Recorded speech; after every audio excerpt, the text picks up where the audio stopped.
Hello everyone, it's Galina with Waffle Crafts. In today's video we're taking a closer look at our July release. I will share how I made all these cards along with a few die cutting and stamping tips, plus some ideas for using the die cuts in your projects. In this release we also have some baby sim products along with the new dies for our Postage Collage collection. And one I'm especially excited about is a window die. This die coordinates with Postage Collage die and Postage Collage blocks die. It cuts 6 separate window frames, and you will also want to save this large negative frame piece. I will show how to use it later in this video. The window frames fit right onto Postage Collage die cut, and you can rotate some of them for a different look. You can also separate the postage pieces and add the window frames to individual blocks. Here are a couple of ways to play with the window die cuts. You can use a negative die cut to inlay the windows back into place, which gives you a clean, flat look. You can also use that same negative piece as a guide to help position the window frames on your card panel. This makes it easy to keep everything lined up with the Postage Collage layout.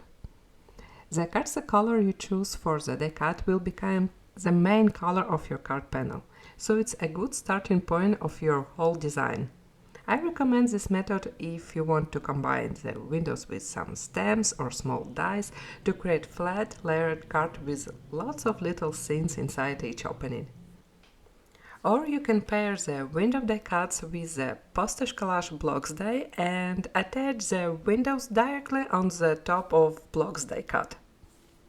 Then foam mount the whole window panel onto your card base and tuck a few die cuts behind the openings. This adds extra depth and dimension to the card. And also it gives each little window its own layered scene. Another fun way to use the window die is to imitate real windows by adding a little acetate sheet behind the openings. You can attach one large piece of acetate behind the full panel, so all the windows have a glass effect. Or you can add smaller pieces here and there like I did on this card. On my second card, I used the same flat layer method to create a window scene. I started with a light yellow cardstock panel and I placed the pink window negative die cut on top. Then I arranged my little die cuts inside the openings to build the whole window scene. Once everything was in place, I covered them up with the orange window frame die cuts. For all of these cards, I used a few other new dies from our July release. The Postage Collage Windows Add-ons die includes sweet little details like curtains, lamps, and small furniture pieces. I also used Windows Plants die, which pairs beautifully with the window dies, and it can be mixed and matched with the furniture pieces.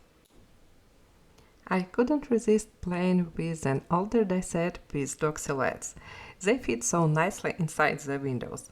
We also have cat silhouettes available as both stamps and dies, which I used on my other cards. Talking about silhouettes, you can definitely use the new add-on dies as a silhouettes too, just by cutting out them from a black cardstock. On this card, I tried to imitate light coming from the opened windows by using bright yellow cardstock on the card panel. And we have another product that pairs with the window die. This one helps you to create the view outside the window, so you can build the beautiful city sunset scenes. It was designed to work with the vertical orientation cards. If you want to make a classic horizontal Postage Collage card, you can still use this stamp set. I inked up the panel with a block stencil and 3 different colors of distress ink to create a warm sunset glow. Then I placed the stamps onto the ink-blended background. Some of the images went off inked edges, and that's okay, because I cut them out with the Postage Collage blocks die afterward. This also helped me create Postage die cuts in different colors instead of using white. Or if you want to leave it white, you can mask the openings with the block stencil. After cutting out the stamped images with the blocks die, I placed them onto a dark blue Postage Collage die cut. Then I stamped over the full panel with the Postage Collage stamp set, and I use the same black ink. And for the silhouette stamping, I recommend VersaFine Onyx Black ink. And stamp the image a couple of times to get a nice crisp impression. For my next card, I want to create a soft sky background. I started by ink blending on a white card panel with a prize ribbon, shaded lilac and wild honey distress inks. Then I stamped the buildings directly over the inked panel, letting the color show through behind the silhouettes. Because I plan to use all 6 window frames on top of this panel, I didn't use the blocks die. I wanted to keep the background as one full piece behind the windows.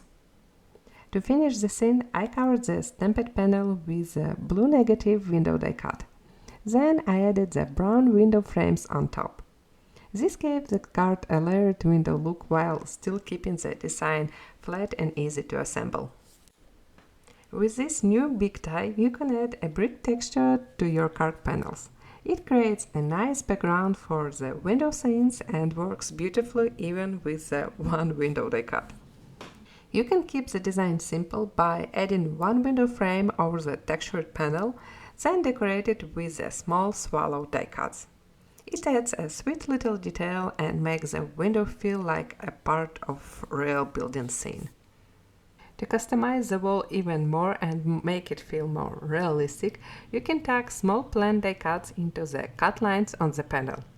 The long, narrow plant pieces from the Postage Collage Windows Plants die work especially well for this card and can even imitate ivy growing up the wall.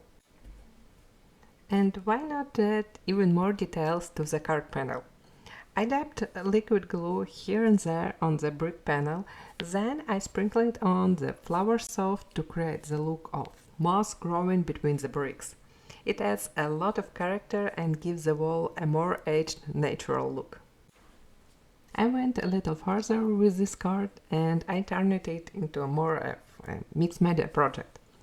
To finish it off, I added a shimmering embossing powder in the corners of the panel for even more textured look. Now let's move to the sweetest part of July release, baby theme products. We have the Postage Collage Baby Stencil, which is great for baby shower cards and sharing happy family news like I'm a grandma now. This stencil gives you lots of room to play with color. You can create a classic monochromatic card in the soft baby colors or go fully multicolored if you don't know the baby's gender or if you want to make a more general baby card. The first layer of the stencil is especially nice for blending multiple colors. For my card, I used blue, yellow and red distress inks to create colorful gradient background across the panel. You may have noticed the cute little monkey toy on the left side on my card. It's from one of the new dies called the Postage Collage Baby Icons die. This set includes sweet baby details like first toys, a bottle and a cute diaper. I like to cut all the images of the white cardstock and then color them with inks. To color the smallest details like ears, I'm using shader brushes. For the monkey's eyes, I use the inner face die cut and I place it behind the first layer of the monkey to change the eye color. You can also place a small piece of black cardstock behind it for the same effect.